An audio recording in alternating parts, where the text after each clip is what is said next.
Hello, everybody, and welcome to the Jamanda podcast for episode 2. How are you, Amanda? I'm really, really good. And I haven't seen you for so long because we've had holidays and there's just been so much things have been getting in the way.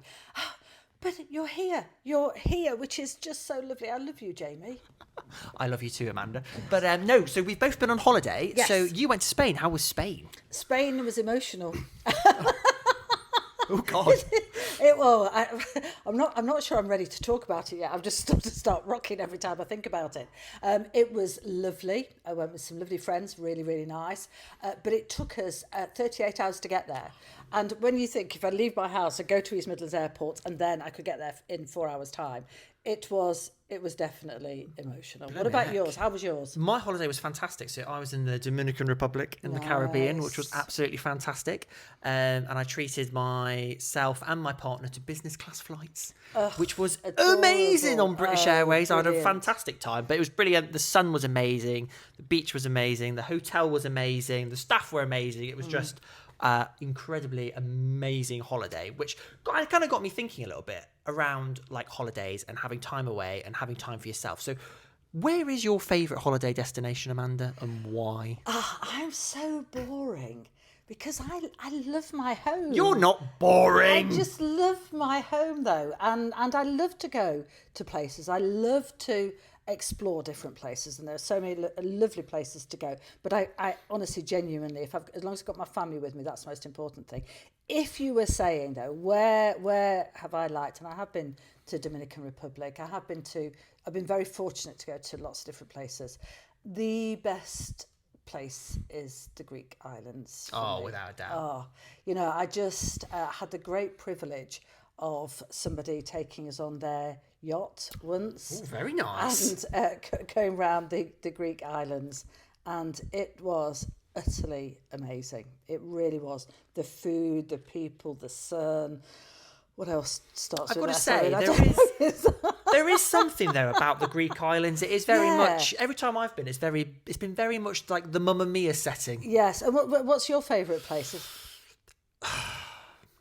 Probably the Greek islands as well, actually. I mean, there's just something about like going to somewhere like Corfu or I like love Rhodes. Corfu. Like just love Rhodes. This is why we're just so in sync. Oh, but people, I don't think enough people think about going to Greece first. No, I think particularly in the British mindset, it's very much Spain, and I think that's probably due to like all the package holidays when they started to come out in the 70s and in the 80s. Yeah.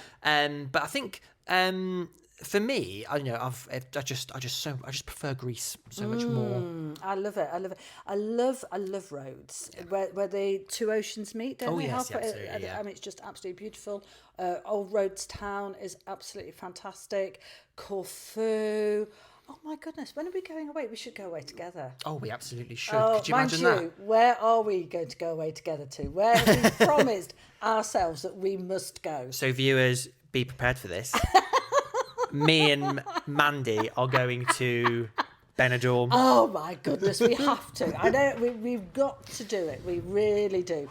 It's my favourite TV series. So strap yourselves in for a podcast from Benidorm at some point in the not too distant future. I could strap myself into my scooter. I've got a Marlboro ready to go. Not Canistella in one hand. Yeah. Oh, fantastic! I can't wait. Gaviscon or whatever digestion thing you need to help you. Absolutely.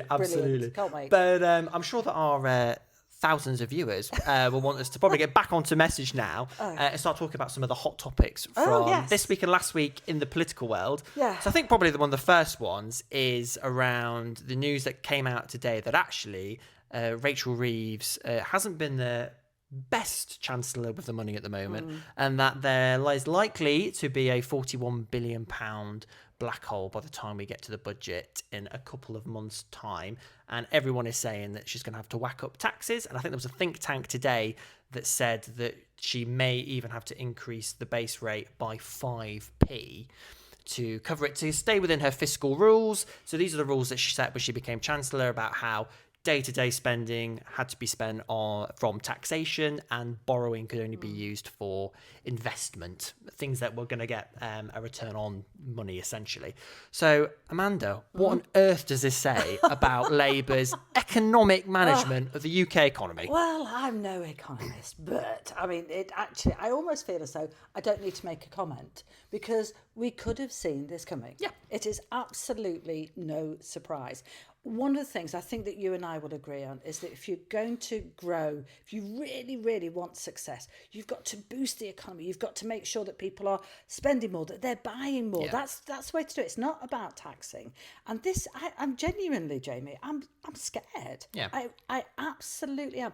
I love this country. Yeah. You love this country. I do not want this downward spiral to keep on going. I mean, what are your views on this? I mean, it feels like we're very much in a downward spiral at the moment. I mean, it almost feels like everything is just grinding to a halt or not working since Labour came in last year. I mean, I remember in the general election when we were campaigning, we were telling people that if Labour get into power, they're going to be paying an extra £2,000 in taxes. Well, that's now starting to come to fruition, and people are going to get absolutely clobbered, I reckon, in the next budget, which means that people will be poorer, their take-home pay will be less, economic growth will be smaller, and we're just going to... Absolutely. And, if you've got less people working, which will be you've got small businesses, they're going to have to lay off people, less people are going to be working. What's going to happen is just this knock-on effect is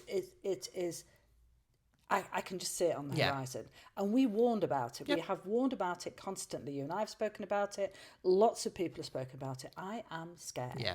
And, it is going to be, I think my worry is it's going to be absolutely dire, because all we've got to do is, look at... The Labour government have got this massive majority, and they can't even shave £5 billion off the welfare bill because all the Labour backbenchers were kicking off. So it's almost like they're in office, but they're not in power.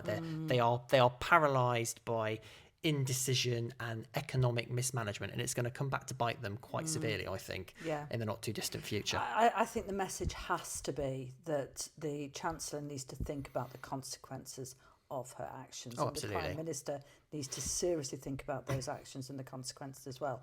And as you say, you have the backbenchers, and we were talking, weren't we, about the new party that Jeremy Corbyn's establishing. The party with no name. The party with no name, but also, I don't suppose it's formulated many policies yet. But there is something, isn't there, about the fact that you've got a hardcore Labour. I know what Jeremy stands for. Yeah. I really do know what Jeremy Corbyn stands for.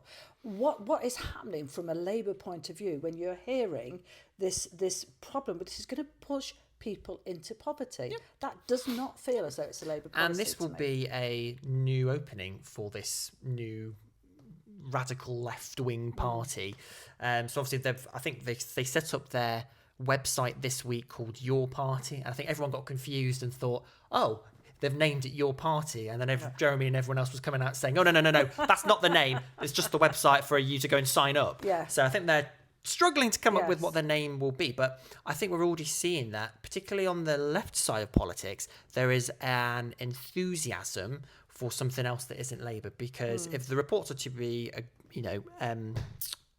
accurate, I think 200,000 people have already signed up for this far left party. You've got this new far left party. You've got the Greens. You've got George Galloway's Workers' Party, that's still in existence, that are all going to start to eat into Labour's traditional support, add in reform as well. I was just going to say, we have to acknowledge as well, though, that from a Conservative point of view, you've got reform, but also Labour voters are going reform as well. It's a really, if I hadn't been so involved in politics, as an observer of politics, what a fascinating time. Oh, absolutely. It really is. And I think you've got all these things just sort of being thrown up in the air, and nobody quite knows how it's going to. And I think that although things feel very unstable at the moment, I think actually this is probably such a good time to get involved in politics.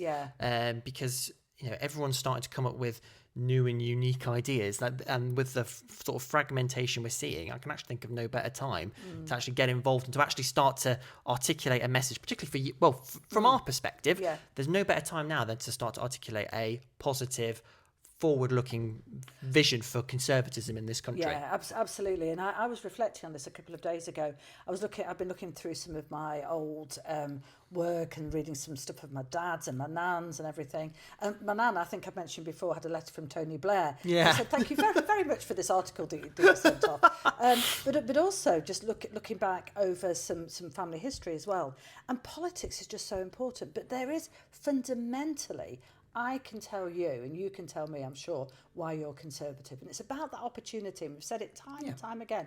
It's about all those things that we tick. We have lost our way on that, actually. And I think this is why the door is open for all these other parties sneaking in. And I would say, from a Labour point of view, are they really true to their values now? When you've got all those backbenchers who clearly felt that the policy was not the correct policy, managed to overthrow that legislation. It was interesting. So I was speaking to my gran. So my gran's Scottish, been a Scottish Labour voter all her life. Was just talking to her on the phone a couple of days ago, just seeing how she was, and we were just talking about politics and what's happening in the news.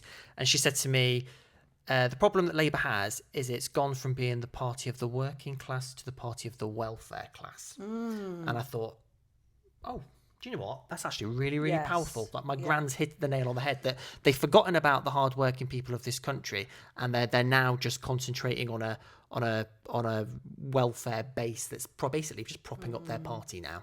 And I thought that was a really interesting, that my gran can sort of see that and acknowledge that. But I think for us on the Conservatives, I actually think we're starting to see some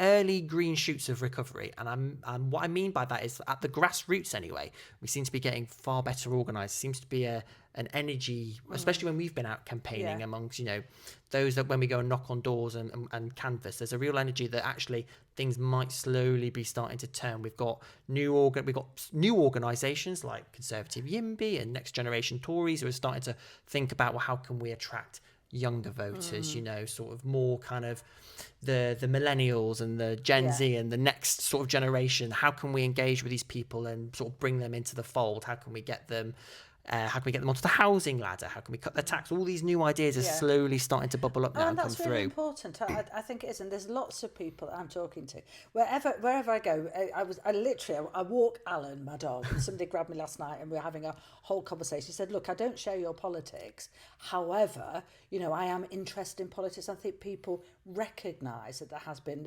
a lot of confusion. Those lines have been blurred, but there's definitely people now who are wanting us, the Conservatives, to get back on our feet, to really develop those policies and to really take forward. And I am encouraged as well, as you say, grassroots, we are getting collective, we're getting more people showing an interest. And talk about showing an interest. What do you think about 16-year-olds being able to vote? Oh, I mean, oh, I'm that's a Jamanda quote from both of them. Oh. I just, it's a cynical political move to try and stop Labour from falling through the floor. I think that's the only reason why they've done it. I mean, I'm a true believer in the old saying of, if it ain't broke, it doesn't need fixing. The age at which we start voting at 18 isn't broken. I don't see why we need to change it. I think it's fine as it is. To give 16-year-olds a vote, yes, when I was 16, I thought I could conquer the world and I thought I knew everything. But actually, there's an awful lot about life that you do not. There's a big gap between when you're 16 and when you're 18. And I think actually, keep it as it is. Keep the voting as it is. And I've spoken to a lot of schools, going into sixth form colleges and schools and everything. And on the whole, a lot of the students actually recognise that they didn't want the vote until they're 18 for so many different reasons. And I think that's quite a mature approach, actually. Yeah. It's just recognising that so much is influence. And there's a whole argument, isn't there, around where that influence occurs when you're 16 and 18. And as you get older, different influences come along. And I think it needs to always be a considered opinion. But for me, at 16, you are just too young to have that vote. When I look back at 16, well, I'm not sure. I mean, I think I'd have been very left. Who knows? I think at 16 I was spending most of my time drinking Frosty Jacks on a park bench, Yes. but that's a story for another time. Yes. But anyway, Amanda, we're coming to the end of our podcast now, and in the first episode, we left on a on a humorous story from yourself. So have you got any other No, comedy gold stories No, you'd I like to haven't share thought of with anything. us? I haven't thought of anything actually, because I didn't know you were going to ask me this. So Oh. you go first, and then I'll think of Oh something while God! you're So thinking. there was the one where I got mistaken for Elijah Wood on a beach in Abu Dhabi. Yeah, we had that one last time. So Yeah. that one has been and gone.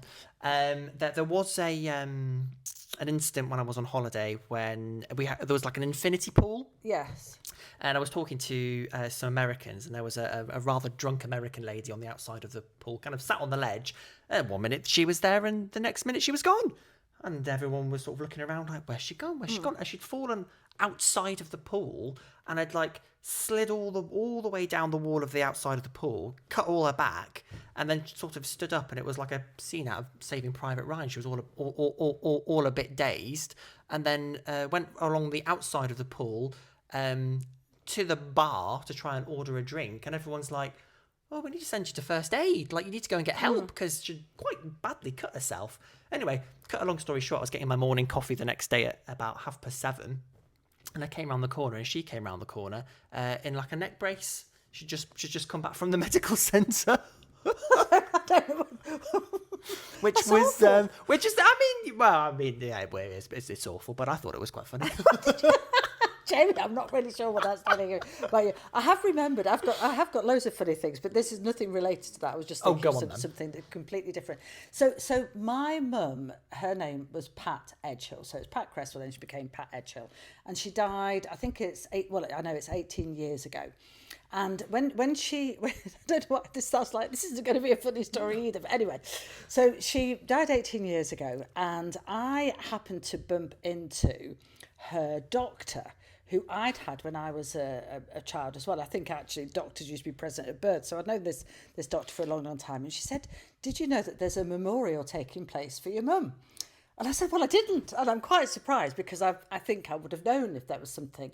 And my mum was born in Beeston Rylands, so just up the road. And I said, oh, that's really interesting. She said, yes, it's happening at the allotments, and you should go along and, go and pay respects to your mum. And I was thinking, well, she did live in Beeston Rylands. It said Beeston Rylands, although I didn't know she ever gardened. Well, I'm going to go along anyway. Anyway, I toddle along, happily thinking, I think I've got a bunch of flowers or whatever for my mum's memorial. And I get there, and these people came up to me and said, oh, were you a friend of his then? I was completely the wrong person. Wrong. It was no, I mean, I didn't even know who this Pat Edger was, but it definitely wasn't my mother. But I did stay out of politeness, because what do you do when you've got your flowers and you're standing there at the memorial? Oh dear. Well, that was a very good story to end on. So thank you very much for watching the Jamanda podcast, and we will see you next time.